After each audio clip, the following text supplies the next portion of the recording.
take a look at this Shopify dashboard that I'm now overlaying on the screen. Do you see those little spikes every now and then? That's where I have been sending emails for this particular client. Okay, this is someone who I started working with only a month ago, and they run a home fragrance business selling candles and wax melts and things like that here in the UK. And they haven't been sending emails at all, like literally none. And they have quite a big database of customers. So I started to work with them to help them improve the number of orders they're getting, increase sales, and primarily do this through the system that they're not using at the moment, which is emails. And as you can see from this dashboard, they have had a 52% increase in sales this month, 25% more orders than the previous month, and 119% more visitors to their website. And you can see that those little spikes are the days that we are sending emails.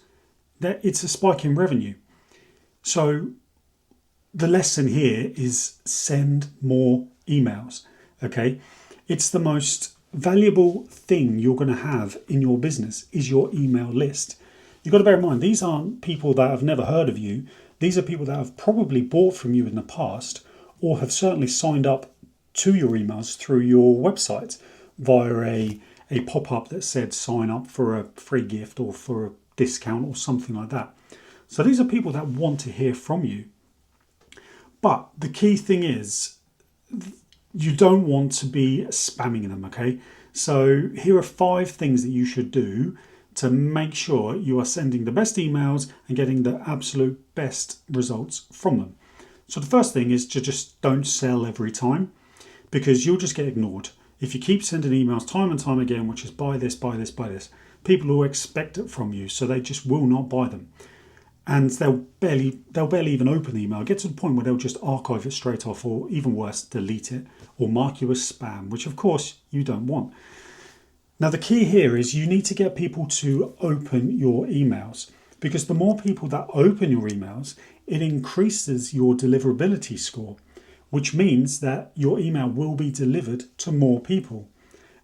So the more people that actually receive your email in your email list, the better your deliverability score, the more people will open it. And if it's a well-structured email, the more people will click, the more people will buy. So the first one is don't sell every single time, okay? You want to mix in some stories of how you started, why you started, show some behind the scenes pictures of what you've got up to that week, share what's coming next, all of that kind of stuff. Now at Cozy Aromas, we used to run a weekly newsletter, and it was very simple. It was written from me, and I would write it every Friday, and it used to go out on a Sunday. And this email would just talk about a few things that we got up to that week and little pictures of behind the scenes. It could be if we ran a live shop, I'll talk about that. It could be if one of the team members did something brilliant or something, we'd talk about that. Talk about a new product that we launched perhaps, but very subtly. And then we would actually link to these things as well. And they were actually one of our best performing email campaigns. It would get quite a lot of opens, a lot of clicks, and would generate sales without actually being salesy. And that's what people want. You want to surprise them, okay? So this leads me on to point 2, which is make it fun to open. You want them to be excited to open an email from you because they're not quite sure what's going to be in there. So talk like a human, don't talk like a robot. Certainly don't copy and paste ChatGPT AI generated waffle. And just keep things simple, okay? That's what you want to do. Just act. I know it sounds so stupidly obvious, but sometimes it is. Just write like a human, as if you're talking to humans, okay? Sharing updates. And also, when you do have something to sell, and you've been doing this for a while, people will actually pay attention to that. So number 3 then is when you do have something you are trying to sell, okay, within an email, just have one clear call to action. Don't have an email with loads of different options, lots of things for people to click on, because it's decision fatigue. They won't know what to click on. They'll get confused. They'll just archive it off. You want to have one clear call to action. So if you're selling, if what we used to do, okay, is if we were launching a collection, so it could be an autumn collection, Christmas, spring, whatever it is, instead of listing the individual scents, the individual products, I would link straight to the category page because it's one button for them to click on the email. They then click through to the website, they see the collection, and then they can pick and choose the products they want from there. Your emails need to be simple, just one action. And number 4, it kind of ties in with number 3, is just make sure that the button you want them to click on is incredibly obvious and is easy for them to tap on a phone. So make it large, okay? All of your emails that you design and you create need to be made mobile first. So don't worry too much about what they look like on a desktop because 95% of people will open it on a mobile anyway. And your button, the view now, the click here button, get that close to the top of the page, right above the scroll, or just as they're about to scroll, it needs to be there. I used to love bright green because it stands out. Okay, these emails need to do a thing. You want them to click on this button. So try not to blend it in too much with your brand and your colors. Make it stand out. Make it very easy for them to click on. And number 5 as well is optimize your images. Okay, so if an email is, if you put full size images on there from your phone, so let's say you take a photo on your phone, download it to your computer and put that straight into your email. That image is probably going to be 1, 2, 3 megabytes in size, in file size.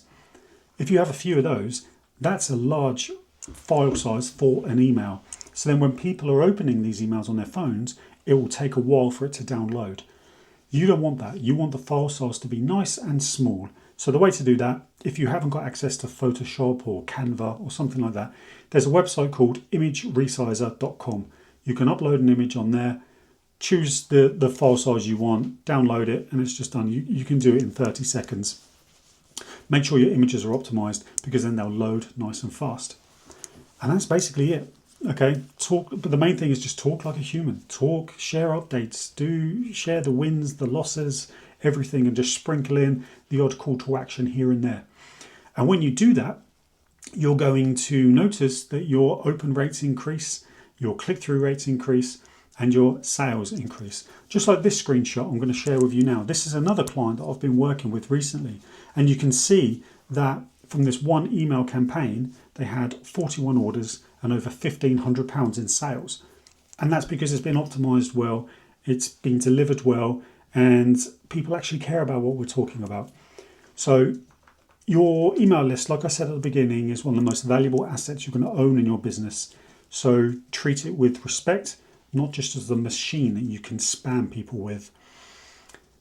If you're struggling with email marketing, then and you really want to know how to get the best out of your email list to nurture people, but then also actually get sales from it as well, then there's a link at the top of the description which will help you. Thanks for watching.